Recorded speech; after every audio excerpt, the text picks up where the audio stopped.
Okay, let's get into it. So we are making a sardine ornament.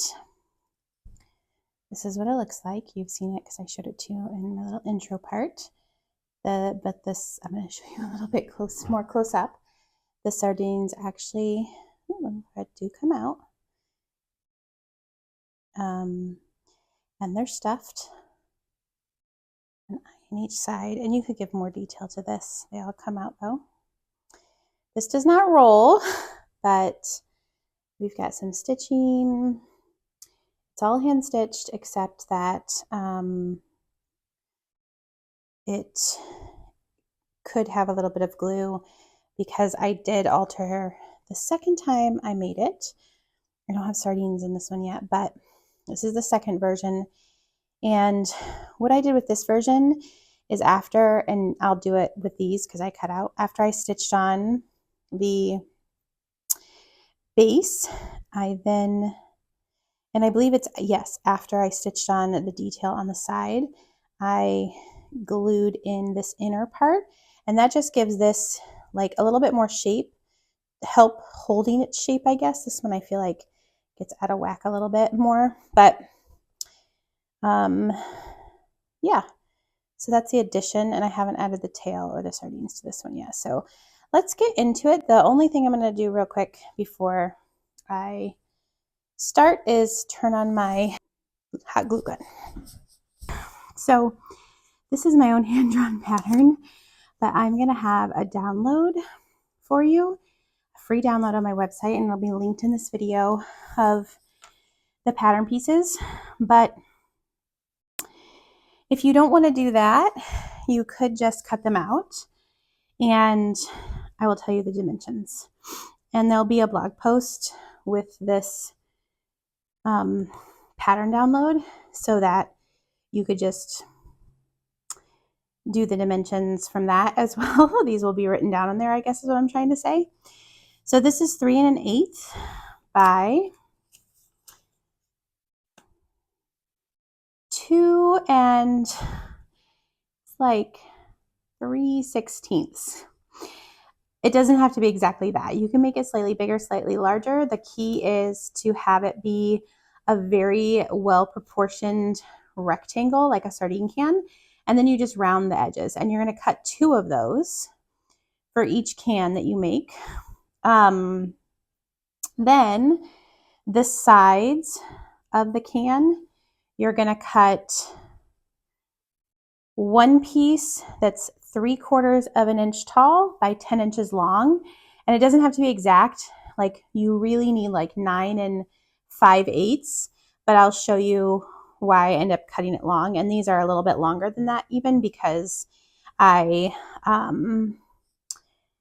just cut them the length of the side of the roll of like felt. My felt is rolled, and the ones I cut out of, I just picked the side that was closest to 10 inches and just cut the whole side. So you then need a strip that is just a little bit shorter than 3/4 of an inch by 5 inches long in the same color. And that's for that piece that we glue in after, because we're only want it to go just underneath the rolled top. It doesn't have to go all the way through. And it needs to be just a little bit shorter because we want it even with our top edge, but we have to account for the stitches that we are putting in to attach the bottom. The other thought was that you could, instead of doing the bottom, which I haven't tried this yet, you could add in a second bottom piece on the inside after you stitched on the side, and you could make it the same color or a different color and then cut it the same size but maybe just a hair's breadth smaller so that you could insert that in, and then you could jab a piece of glue or something. That would help the sides hold their shape to some extent, but it would also give the bottom more stability. But I mean, you don't really need a ton of stability on the bottom. It's this extra piece here is more to help this end keep its shape. I also thought that I kind of want to make one of these and frame it like in a shadow box, like not put the hanger on and attach it to like a frame or something, because I have sardines in my laundry room, some sardine art, and I'll share that. I'll share a picture of that in here, and I think this frame would be really cute. There's a really fun maker that I found on Instagram. I will put her name in the description in the blog post, but I think it's like KBC John, and she does with real sardine cans. She makes like sequin sardines and like makes artwork like that, and I just think it's really cool.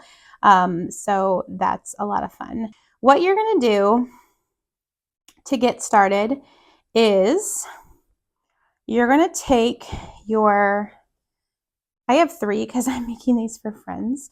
So you're gonna take your bottom piece, and I think it doesn't really matter. I have different colors on the top and bottom. I think I'm going to do this for my bottom color. Like I said, the colors don't matter. Just play around with what you want. Like I said, I did different colors. I just think that's fun. And you could do the same and add your color or your differences with your decor of stitching afterwards. So the other thing you're going to cut is you're going to cut 2 of these tabs just to add that little extra thickness. And this is kind of like a circle-y shape with a little tail so that you can stick that tail in this roll and glue it. And then it has like a little bit cut out. And this is like 1 inch across and a little bit less than 1 inch long. And then that tail is probably till there. So that tail is about 1/2 inch. And I'll have this pattern piece that you can cut out from the page. But if you're just wanting to hand cut something, that's how I did it. I just hand cut this one and this one. I just kind of eyeballed them. So they are a little different. And probably what will be on the pattern piece will be different because I didn't draw a pattern from these. So that's the only last thing you have to cut until you get to the sardines. For the sardines, as many as you want. And I think you could probably fit 4 in here if you went a little sideways, but 3 fit well. You need 2 little sardine guys per fish, per sardine. So you can stitch around them and then stuff them. I do not stitch up the tail. It's a little bit of too much of a hassle, and I think it's kind of an extra little thing there. So if you're making a sardine from scratch, if you don't want to download or have a printer, they're 2 1/4 from the point of the nose to the tail, and total length they're 2 3/4. And then they are roughly, I'm going to measure the pattern because the stuffing takes up a little bit. They are roughly the widest part, I would say, is 5/8 of an inch. So just kind of a long skinny fish shape with a little tail. So what I use for these items to sew with is felt, because felt doesn't fray and it's really easy to work with. So you want to purchase you don't need very much. You can see of my 3 colors. I get all my felt from Binsey, not sponsored. I just love their felt. I've shopped with them for years and years. Any wool felt would work, and technically any non-wool felt would work. I am using Binsey's felt is like, I think it's like 30 to 40% wool, and then I think one of these might be their bellwether, this one, which is 100% wool, I'm pretty sure, which is really soft. So I do kind of recommend for your stitching along the bottom that, because you'll see it on the side, to get a floss. I'm using DMC floss, and I don't, oh yeah, I have, this is what it looks like. So any embroidery floss will work though. And then I have like them just rolled on bobbins. So to get started, and then we can chat, the last thing you'll need, sorry, I keep getting distracted, is sequins if you want to add some fun embellishment. So I use just 2, 3, I guess, on these. And this one only really 2. different colors of thread because I have the aqua to match the side, and then I did white, and I have that coral, and this one I did the pale blue to match the side, and then I have like that orangey color here, and then the blue again there. And then I have some sequins, which I just happen to have sequins. I just am sure I bought them. I don't even think this is the case it came in. No, this is for pins. I just have sequins that I'm pretty sure I've bought at just a local craft store like Michael's, Joann's. I happen to have stars, which I've been using for the sardine eyes. And then I have these like silvery gold and blue. And then I have these green, gold, silver, and red. So you can just find sequins if you want to add them. It just kind of adds a cute little decor element along the side and on the top, but definitely not necessary. You could just stitch. So yes, I believe felt, your little patterns, just the tiniest bit of stuffing, and technically you could probably use scraps to stuff it with, and sequins, a hot glue gun, of course, sharp scissors is great to cut out felt, some pins, because when you're cutting out these, when I'm going to cut it out, I just pin this, or cutting out the fish, I pin it to the fabric. I do cut these out with a rotary cutter, but you could definitely mark it on your felt with like a erasable type marking pin and cut it out with scissors if you don't have a rotary cutter. If you're not a quilter, you might not have a rotary cutter. Pins just help the pattern stay in place like that. And your floss in 2 to 3 colors is great. And then of course you will need needles and your hot glue gun. So I just use a sharp needle, but you want a larger eye because we are going to be sewing the felt. So we want it to be sharp, and we're going to be using 2 strands of the floss. So if you've never done it before with like the DMC floss, you can pull them out one at a strand. You can pull them out 2 strands at a time or 1 strand at a time. If you do 2 strands, it's gonna be a little bit more potential to snag. So this is kind of how I do it, with kind of the bits like that, and then I move up. If you do 1 at a time, it comes out pretty easily in my opinion. Because I'm trying to do this on camera, it's a little bit harder. If I was doing this without the camera, I would hang it down so all of these, like kind of how it snags because it curls. If you kind of hang it down and it drops, the thread is like hanging. It like doesn't knot up as much. I'm sorry, those sentences were not the best. So I'm just going to set this over to the side because we might need more of that color at a different time. No, I'm sitting here like, where did I put my needle? I mean, I have multiple, but okay, this is good. So you're just going to thread your needle and then knot your 4 strands together, pulling those 4 ends to the end, making sure everything is smooth, just tying a knot. And I want that knot to be really close to the end. And then I'm going to just chop off that tail as close to the knot as I feel comfortable. But I want a really little tail.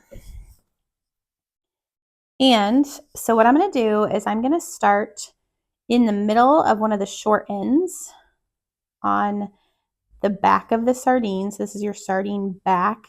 And I'm going to take my sardine side, the longer one, line it up so that is in the middle. And I'm going to start my needle on the inside because I don't want to see that knot, just in from the corner of the side. And then I am literally just going to whip stitch this. So with felt, just something to keep in mind is don't pull the knot too much. You don't want it to pull through the felt. If you feel like it's going to pull through the felt, you can do your first whip stitch, but inside here kind of, you could put it into the threads to grab them. Like it's kind of like looping it through the threads. Sometimes I do that, sometimes I don't. It depends on how prone the fabric is for the knot to pull through. But it's not a bad thing to do. So just making sure that knot is on the inside as you are pulling, and I'm going to go back through for my next stitch. So this is a whip stitch. So and then I want to kind of pull it tight. Pull it all tight with that knot on the inside. Kind of tricky. So basically, I am just whip stitching around, and you want small stitches. They're maybe like a 1/16 of an inch tall. Yeah, so you just want small stitches, evenly whip stitched. This is going to be backwards for me. So yeah, just my tendency is I want it to come out the top. So I'm going to go back in from the same spot pretty much and just change my direction because I like my whip stitch to come out like this. And then I'm going to keep them even on the top, and on the bottom is where I'm going to jog a little bit to come up for the next stitch. So they look straight on the side, and then on the back they're going to have this kind of little angled jog so that on the side they look straight. So one of my tips is that you just kind of hold your nail or the edge of your thumb where you kind of want those stitches to come up, and that helps you be a guide for how far into the, I guess, how far from the bottom you want your stitches to be so they're all pretty even. And that is like a little trick. And the other main trick is as you're kind of going around these curved edges, just kind of gently ease it around. You don't want to pull it too taut. You just want to, as you're making each stitch, readjust if you need to so that side stays nice and level with the edge of the back to get around that curve. So yeah, I am just going to stitch this up till I get back to the beginning. Pretty much I'm just doing the same thing. So if you get to the end of your thread, and I don't know what the right combination is of length, but if you get to close to the end of your thread before you're going to get around to the end, try and knot it inside. So push through just one to the inside, pull everything taut, and then you can do a knot in that place. And I just kind of grab a little bit of the interior and loop my fabric, or my thread, I guess, through. And then I can use that loop to do a second knot. And then I can start my same knot from the inside in that same position, cutting that straight, like just as short as possible. And then I'm just going to do the same thing again and do 2 strands, keep the knot on the inside and start it and get back to the, try and get back to where I started, which I think I should be able to. You want a little bit more thread. If you ideally, if you run out of thread, or if you think you're going to run out of thread around here, try to do the knot back here, because as you can see, it's going to be hidden. Whereas up here, it might show through a little bit more.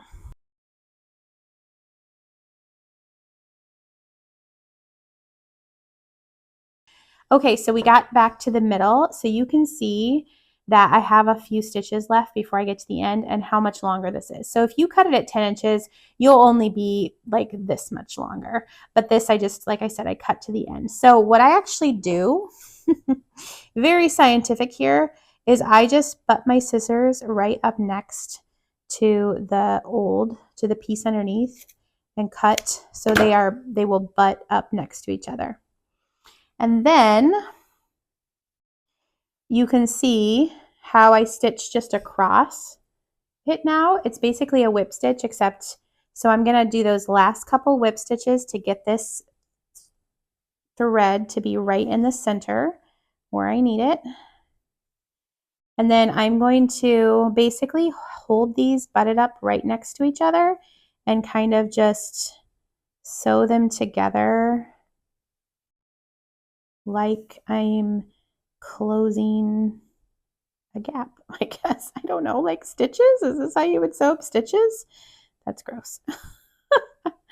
But I guess it's still technically a whip stitch, but like you want it to be straight across on this side, and then the jog, which makes it angle, is on the inside where you don't see it. So it looks more neat on the outside.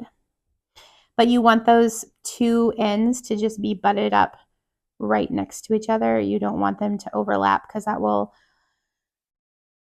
give you unwanted thickness, I guess. And keeping these a similar size to when you whip stitched around the bottom. And then just the last one at the top, just go into the inside and then knot it off. It doesn't have to be pretty. Ideally, this ends up being here at the bottom of the can. I did not think about it on this one, so it is at the top, and it's not a big deal that I made sure the sequin thing kind of overlapped it, but you do see the knots a little bit more, so it is nice to have it down here at the bottom so that all of this stuff is hidden. And I guess technically on this one it would be hidden too because we're going to add that extra piece. This is kind of the evolution of a pattern, is like things change as I make more of them and it gets better more than likely. And so sometimes showing you the first rendition, it has some quirks and things in it that are different. Okay. So you have the base of your can ready to go, which is awesome.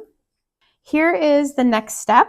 You are going to take the top of your can. So that's what, I mean, technically you could stitch the fun stuff on here and then stitch around, have a closed sardine can. That's a fun idea. So because my pattern is hand cut, and when you cut out the pattern that you download from my site, it's actually going to be done in Photoshop, so it'll be perfectly symmetrical. But I just want to kind of align my can top to make sure which corners match up the best, so I can kind of, you know, make sure it aligns pretty well. So I think that goes like this. So knowing this is my bottom, we want to embroider the sardines and like a little fun thing. And if you're not going off of the pattern, because the pattern will have that written on here, you don't really want the writing. You want to have the writing be at least a 1/16 of an inch. I would say an 1/8 of an inch, or that's a 1/4 of an inch. Okay, so you want it to be at least an 1/8 of an inch in from each edge, maybe even 3/16, just so you won't run into any of these stitches, because we're going to do the sardines first. If you have the pattern, you can print it on some sort of paper like this. It's like you print your pattern onto this right in the printer, and then this is sticky. You can peel it away and you stick it on top of your felt, and then you stitch on top of the pattern, and then you soak it in water, and this this sticky top coat kind of dissolves away in water. Now the thing with that is you'll have to pre-plan, because then your felt will be all wet and you need your felt to dry. So just if you do that, make sure you let this just dry, and then you can use an iron on it because it is wool felt. If you're not using wool felt, I don't know if an iron would work. The other thing that you can do is use like a water soluble or heat soluble on wool felt, like a pen. I sometimes just use a pencil, to be honest, and you can trace the letters or draw your own word or letters or whatever design you want to onto the felt directly and stitch on top of that. My friend Molly, that is her pattern right there, or from one of her patterns. Wild Olive is her business. Molly Johansson is her Instagram, and I'll make sure she's in the show notes. She has does embroidery felt stuff all the time, and she has lots of tips on her blog. So I would definitely check that out if you've never done this before. If you're using the download that I'll make sure the sardines is properly placed, so you can use the pattern as a template, as well as this little decoration here. But you can see on mine, they're a little bit different. So you can kind of do what you want with that. Just make sure it's centered, and again, is enough away from the edge where your stitches might be. And those stitches are right around an 1/8 of an inch away from the edge of the top. So because I don't have that pattern, I'm going to try just drawing it, because yeah, that's kind of how I do things. I just kind of make things up as I go. And I freehanded these, which was really hard. So that's kind of what I'm going to do again. I'm just kind of putting a tick mark, kind of how tall I want something to be. And then I'm going to go for it because why not, right?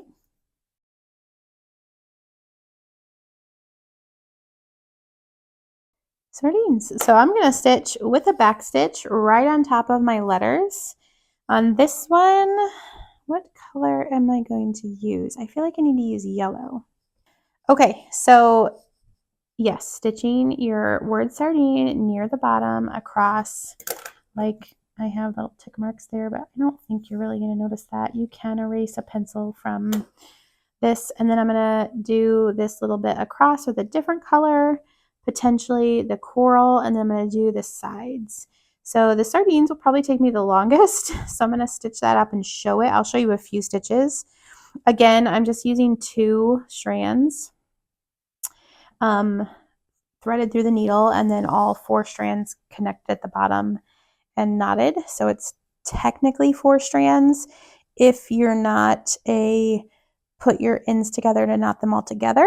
I know some people tend to use like 4 strands and then they'll just thread it through and knot one end, and then they have like the tail. I'm editing these videos, otherwise you would have sat there for like ever while I tried to thread my needle. Took forever. Okay, so I'm just going to start at one end. I typically turn upside down because I work better going from right to left, as well as I like having less fabric up here. I'm just following those lines on a back stitch, so it doesn't really matter which way you hold it, as long as you're just, doing what you should be doing. And you just want to make sure your knot's on the back so that you don't see it on the front. And like I said, I'm just going to continue following along the line, doing a back stitch, and I'm going to sew up the whole sardine word for you. Well, that wasn't really right. Just make sure you're following the right line. I think I went over a little bit. So felt's kind of really great because you can just pull your needle back through instead of having to cut your thread. Yeah, I totally just went in the wrong space. So I'll do a couple more stitches. The key with this is really just keeping your stitches in a similar consistency for length so that it looks nice. But I mean, it's really not, I don't think people are going to say anything about that if you're giving this away. So it's just kind of more how you feel. A back stitch, as you can see, in case you didn't know, is just, I'm going in, I'm coming up out of the back there, and then I'm going back in at the beginning of the stitch, and then I'm coming back up a stitch lengths away in front. So that's why it's called a back stitch, because you come up farther than you need to back stitch over that spot, if that makes sense. And it gives you a solid line as opposed to just going in and out, in and out. That's going to be like a regular sewing or a running stitch because you will have spaces in between your stitches. Okay, and so as I'm sewing these letters too, I'm kind of adjusting because I'm like, oh, that A didn't go all the way down to the bottom of where the S is. So that's totally fine. Like, I think the biggest thing to think about is, are you covering the lines that you drew? And if you are, that's great. If you're not, fine too, but just make sure you can remove them easily because we don't want to see those afterwards.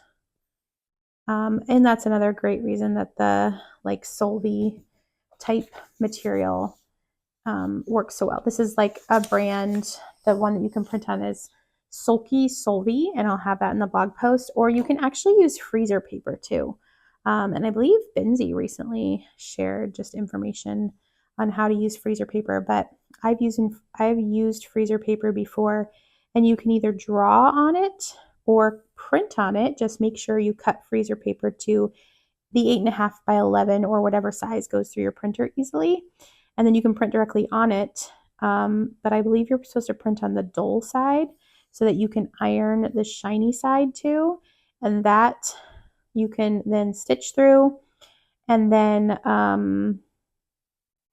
rip off, so you'd have to rip around all these little letters.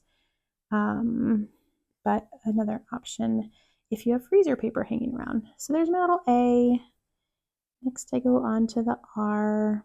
So it's going to be magic here in a minute when you see my sardine all done, and I will walk you through how to kind of sew on this little detail above the sardine and the sides. Okay, we made it back. So I finished sardines. As you can see, it kind of angled down a little bit too much, but it kind of gave me a fun idea because I wanted to kind of give you a few different options of on the pattern for this like little design. And the sardines, I was like, oh, maybe I could do like a curved sardines on one of them. So I'm going to use purple for this part across the top, and then I'm going to use yellow for the sides, I think is where I'm going with this. And I think I want to do, I think I want silver for this one. And so I got to kind of figure out, do I want silver little or silver big, and separate them. You don't need very many. On mine, I have one on each corner. On the shorter ends, one in the middle, and then two on the side. So they're all about evenly spaced. It's not scientific. I do not measure. I just eyeball it.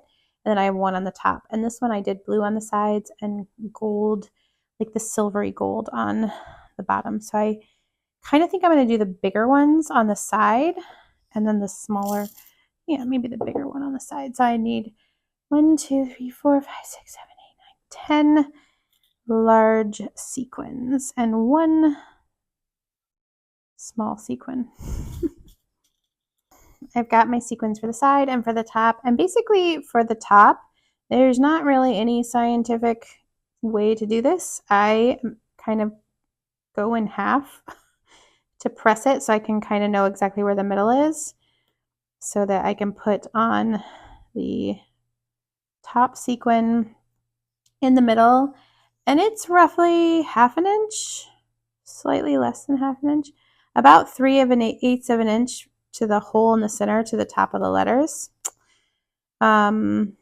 So I'm gonna come up through the hole with my needle. It's kind of just trial and error to get it in the right spot. And then I'm gonna do the short side. As you can kind of see on this one, I go longer on the top and then right to the edge on the side. This is just the opposite. It's longer on the sides and shorter on the top. Basically, you just are trying to keep the sequin in the right place. So you do want some part of those stitches to be shorter. And then I'm going to just pull it through the thread loop on the back side. Go back up through the middle. Tricky. And do the same thing on this side. You can do this however you want. Have fun, play around with it. I'm going to come up a little bit higher above on the top, and then I can go through the middle, which might be a little easier. And then I'm going to mirror that on the bottom. And then I'm just going to really make up these sides again like I did this. Basically on this one, I think I might do the same thing as here just because I like the little flowers at the end. Those are French knots. I just start just a little bit away from the edge on one side, and I'm going to do the two, well, I'm going to do the stem, first section of the stem, and basically I just come up here, go to there, and then I do the 2 leaves, and then I go back up here and do another one about the same distance, 2 leaves, and then I do the 3 French knots. So I'm just going to follow that same pattern really, and you want to do that middle stem first to kind of just give you the layout of where you're heading, because if you don't have that layout and you do the leaves first, it can be hard to know exactly where to go. But if you use one of the templates from the download pattern, you can just mark it on your pattern or use the Sylvie Silky and go from there. I'm actually going to come in right above the stem on either side and then do my French knot, and then I'll do one more at the top. So just kind of just slightly over from that middle. And then if you've never do a French knot, you want to turn your needle towards your project and, or no, it's tricky because there's a way to do a French knot and a way to do a knot at the end of your thread. And I believe, so my needle is in line with the thread coming out of the project. I wrap it around 3 times and then I stick my needle in right next to, not in the same hole as where it came out. And then as you can see, I pulled the thread away from the base. The goal is to have it slide through that knot and then lock into place there. Okay, so how I like to do this is to start at the bottom, which is where you sewed the stitches together. And it's just that simple, short on the top and bottom and then long on the sides. And it basically is kind of just eyeballing it. But for instance, this is like 3/4 of an inch. And then you just kind of keep the same spacing all the way around. In my mind, it's supposed to be organic and hand-drawn and not perfect. So it's totally fine if it's not perfect. The only thing that I think you want to keep an eye on is not getting too close to the top, keeping it a similar distance from the bottom, because we haven't put our stitches to attach the lid yet to the top. So that's the main thing. And you can see I maybe did a smarter format for my sequin this time by putting it in the top and bottom first. And so I can put my needle in the center of the sequin instead of coming from the back in the center of the sequin. And I would say I only go out from the side. I try to keep it even with the center of the sequin, but it's maybe 1/4 of an inch out from the side of the sequin for that stitch. And it's just one long stitch in.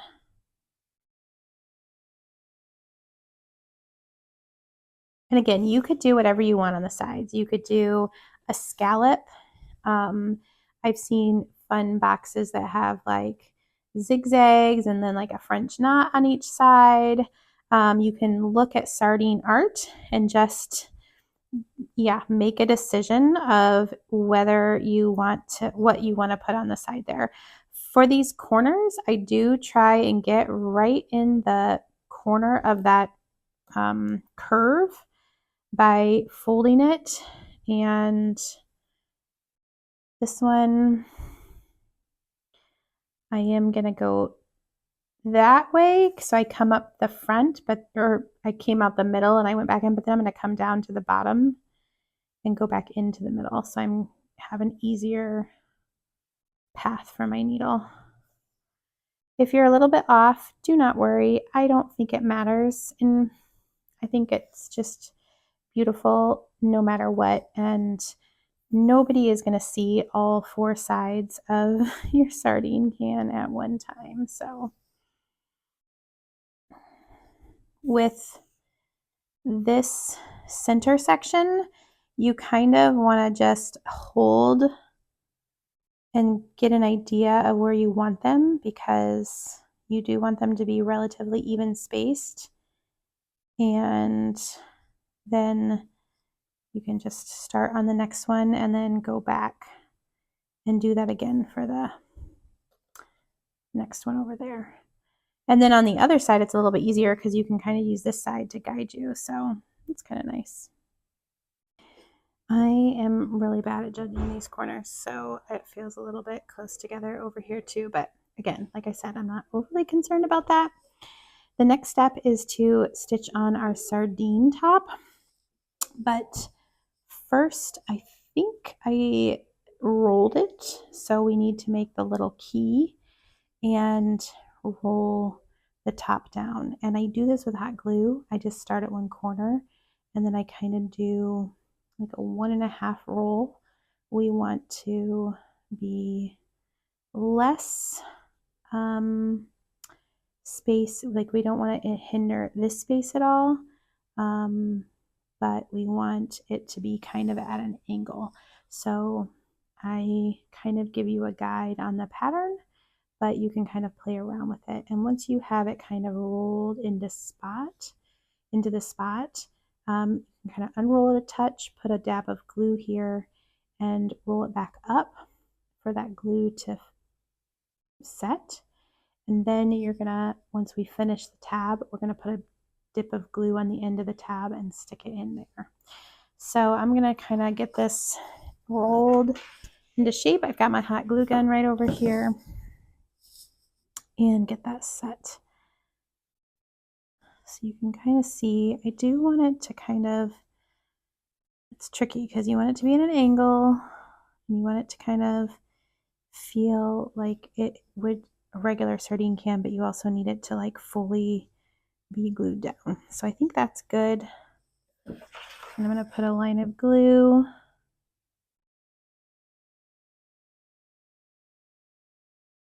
And then I'm going to just roll it one more roll so that fully, and you don't want to push it down because we want it to kind of be puffed up. We just want it to catch on that bottom. You could also do this by rolling it into place, pinning it, and then through the bottom stitching along that angle, but only catching the underneath side. But the hot glue is a little bit faster, so I typically have done that. So now I'm going to make this little key, and you can either, here we've got some already little pieces, just freehand it. And how I kind of do that is just by making kind of a, just a free-handed circle with a little tail coming off of it like this, so that once it's sewn, that tail can like stick in the end there. So to me that looks good. I'm not a stickler for it being perfect. You want to lay it on top of your felt and cut out a second. So if you're using the pattern, cut out 2 of them.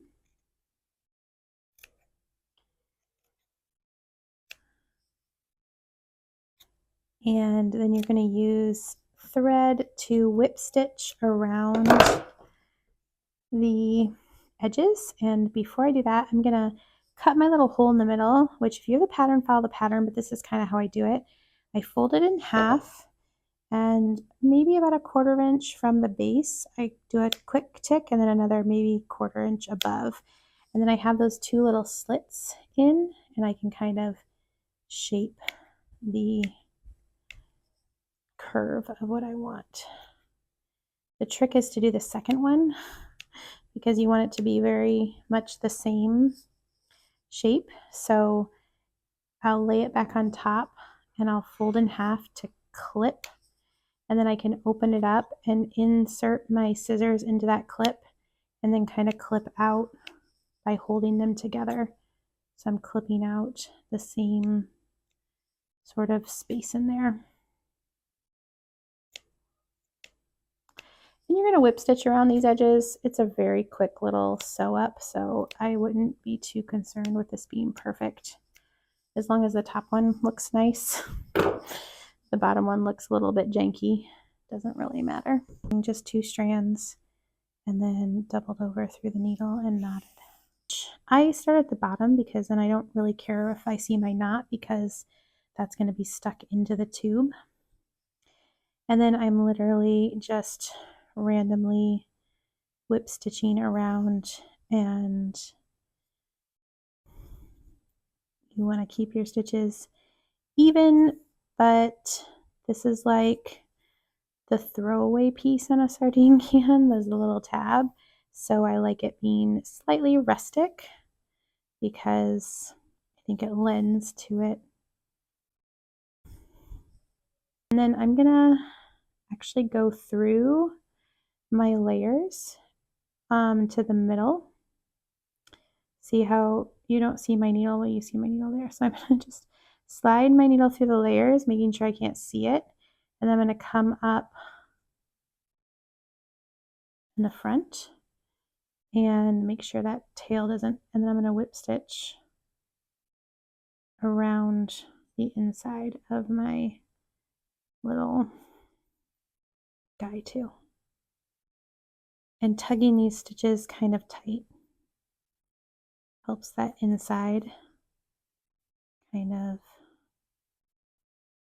be nice and curved shaped.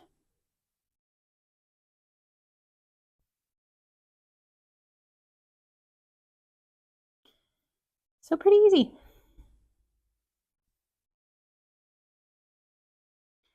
Once you get back down to the bottom of the middle, I just put my needle back through, back down the same path to the bottom of the little tail, and do a knot. You have a little tab. So we're going to dab a little bit of glue on the end, and then we're just going to kind of stuff it in there like that. I kind of want to sew it on first though. So let's sew the top onto the base. And in this reference, I'm going to use the coral color again. And I'm just going to line it as best you can with those corners. And then I like to start on the short end. And we're just going to start lining it as best I can with the corner, but we want to kind of flatten this out. And we're going to start our stitches from the inside. Okay, so I have a needle ready. I switch needles and it is way quicker. Then another thing that you could do is fold this in half so you get the crease, so you can line up the middle with the spot where you started. Just making sure that everything's right. You can pin it. So I just like to flatten out, and I want to have my knot again on the inside. So I'm gonna start on the side. You really don't want your stitches to be more than about 1/8 of an inch from the edge. And this you're just gonna do a running stitch, trying to keep it consistent along the sides so that it's nice and straight. I'm not really sure why I ended up not doing the whip stitch on top, and I just guess it looks a little bit neater. So as I come kind of to that curve, you're just going to want to kind of make sure your fabric continues around it nicely. So yeah, you can see it's a pretty quick process to get that top on.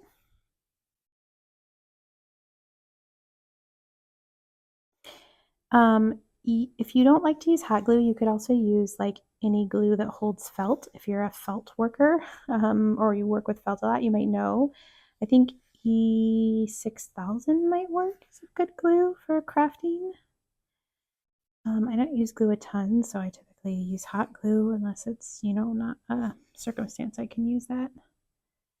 All right, so I basically got to the end because I don't want to sew into the curve at all. So I'm going to come back into the inside and I'm just going to kind of open it up, but I'm going to pull those stitches tight and I'm going to do just a little knot there. This will be hidden under our side panel we're going to put in next. Okay, so got our top on, got our sides done, and you can see on this one, you can see on this one too, just the stitches, it's nice to hide that. So you just want to measure and make sure you have the right size for this thing that you're doing. 5 inches seems to be a little bit long for this for me, but it might work good for you depending on how much you put that rolled that top down. And then once you kind of make sure it works, just kind of pull up one side and put a little glue on the sidewall. I like to put a decent amount, but not pull it up to the top as much as I can because I don't want to see any glue on the top there. And once you have that side attached with glue, you want to make sure the end gets tucked back in there a little bit. Then you can pull it down from that spot and continue gluing around. Oops, I did get the edge there, here, and just nicely attaching the side, making sure the most important thing is that your top is level, but worst case you trim a little bit. And then once you get to the spot where you finished gluing, continue. You could technically do this before you put the top on, but since you don't really know where exactly that's going to be, I'm going to trim this down a little bit because it's super long, and then I'm just going to actually dab glue on the back of that tail and finish that in there. My goal here is just not to get glue on other parts of the sardine can, like I did a little bit there, but even if you do, it can usually be trimmed off pretty easily, like that. Okay, so the last little bit is adding our little guy in here and just testing, seeing how easy you have to stuff it in. I don't like to put a ton of glue, but more just on the end. And as you stuff it in, the glue will spread up.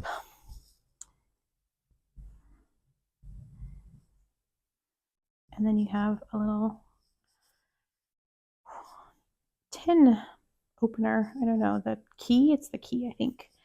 So the last thing that you need to do, except for the sardines, is attach just a little ribbon. And I might actually use that ribbon, the same ribbon on this one. It's very cute. And I just cut, I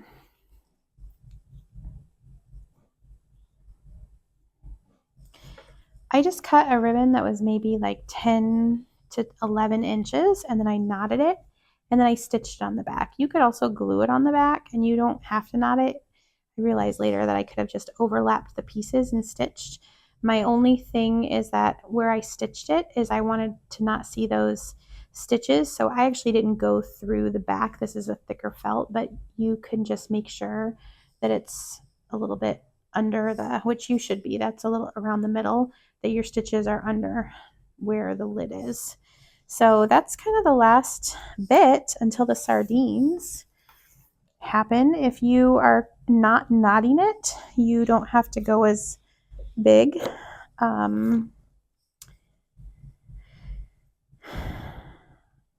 To put it on. So I might even try gluing this one because I think that's a little bit easier. Just kind of making sure it's in the middle, and you would want to glue them together first because you want them to hold. And then you can put it like right in the center, just kind of putting a dot of glue right there. And then laying it right on top. It's the back, you don't really see it. But yeah, that works really great too, except I put it on upside down. So before it gets and upside down, because my before it's set fully, I'm just gonna tear it off and put it on again. Upside down because of the ribbon. Typically that wouldn't be a problem if your ribbon is not printed, but my hearts were upside down that way. So there it is. All I have left to do is the sardines. I was gonna cut a little piece here. I think it'd be really cute to cut it into a heart shape. And realized how chaotic this space looks. So I'm sorry if that really bothers you. I guess I didn't realize how much of the table it was kind of showing / how messy it looks. But this is how I do these projects because, I don't know, I'm working with a lot of little material. So it's kind of like a fun little thing you could do if you didn't like the way the ribbon looked. You could kind of cover it up with a little piece of felt. So, okay, the last bit we have to do are our sardines. I've been using like this greenish, bluish felt for the sardines. What I'm doing is kind of just cutting out 2 sardines for each sardine, 2 pieces for each sardine. So if you saw that, I cut out a little piece of felt just slightly bigger than the sardine. And then I have it, I'm going to clip it there. I have it pinned on top of a different piece of felt, and I'm just going to cut them both out at the same time. You can do that if you want, or you can cut them out one at a time. I just find this way, then they're already aligned, and it's a little bit easier to make sure everything lines up. The hardest part is the tail because it's such little cuts, but because you're not actually stitching the tail together, it's okay if the tail doesn't align perfectly after you cut it.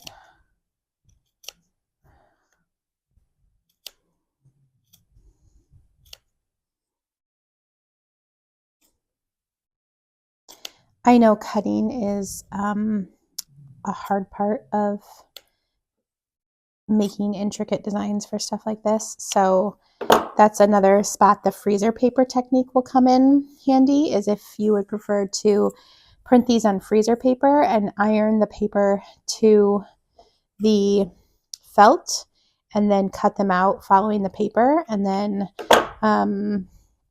the freezer paper just pulls right off. You could do that. And that might be easier for you if you're not used to things. I was looking for my sharp little new scissors that I bought myself because they are supposed to be really precise for cutting out things like felt. Let me see if I can find them. Here we go. They're Karen Buckley scissors. I found them on Amazon after being recommended by a friend, and just told that they're like super precise and easy to work with. And they are cutting very nicely, but they are brand new too. I really like my Kai scissors, as long as you have really sharp scissors with a nice point. But sometimes it's true, scissors are bulky and hard to kind of sew with. These are actually cutting way better than I would have thought tiny scissors would cut felt. So that's kind of fun. So I would say this would be easier if I was cutting one layer at a time though. So just keep that in mind. This does feel a little bit clunkier maybe than it could if I was just cutting one layer. But another little tip, if you want to work on being a little bit more precise in your cutting, is really good scissors. They're definitely helpful.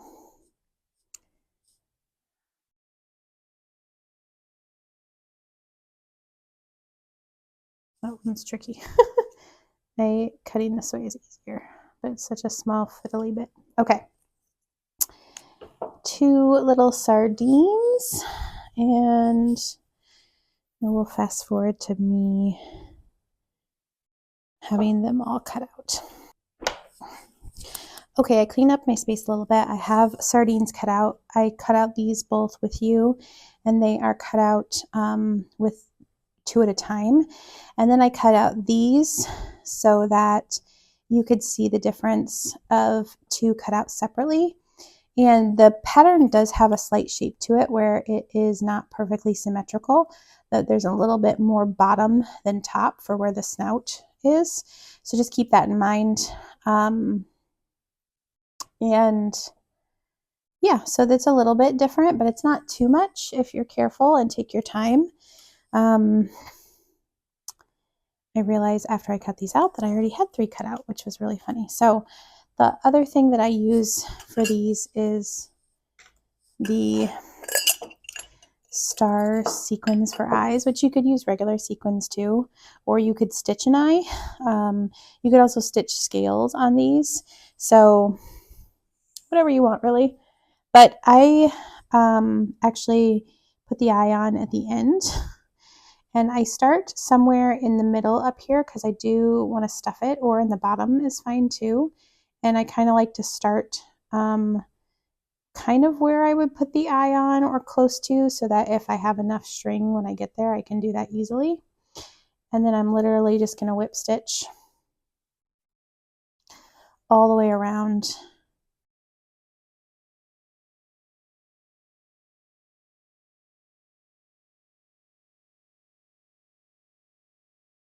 This is not too difficult, just the whip stitch again, nothing crazy. You do want to have a little bit of stuffing handy, and I'll show you when we get back to this side how to stuff it and close it up.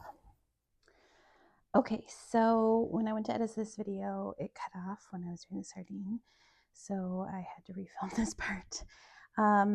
When you get to the tail of the sardine, I just like to do kind of a running stitch across the bottom of the tail and leave the tail loose.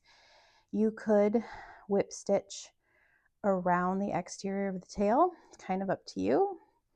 I think it's kind of funny to have it kind of free like that.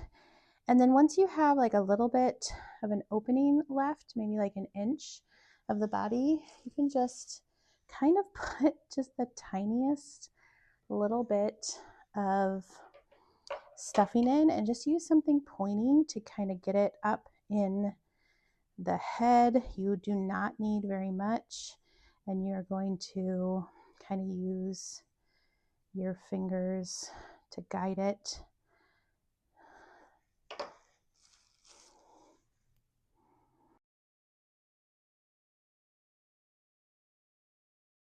And once you kind of get it full, you're just going to kind of pinch together. You could pin it closed.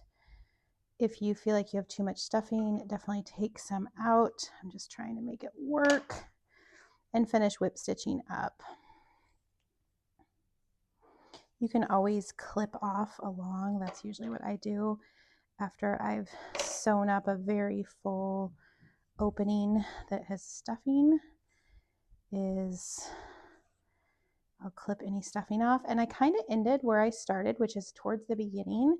And I'm going to actually put my thread, you could do a final stitch and come up on the inside where you would want the eye to be. Sorry, it is also nighttime here. And as you can see here, there's a little bit of like fuzzies. So without cutting any of the, you can just kind of clip that away and it works fine. So I'm grabbing one of these cute little star sardines. I apologize, I do not know where I got them. I've had them for years. I am coming up out of one side, and I'm just going to come through to the other side. Grab another one. You can use any sardine. You could use a French knot. And then I'm going to come back up on both sides and just do like 1 or 2 more stitches.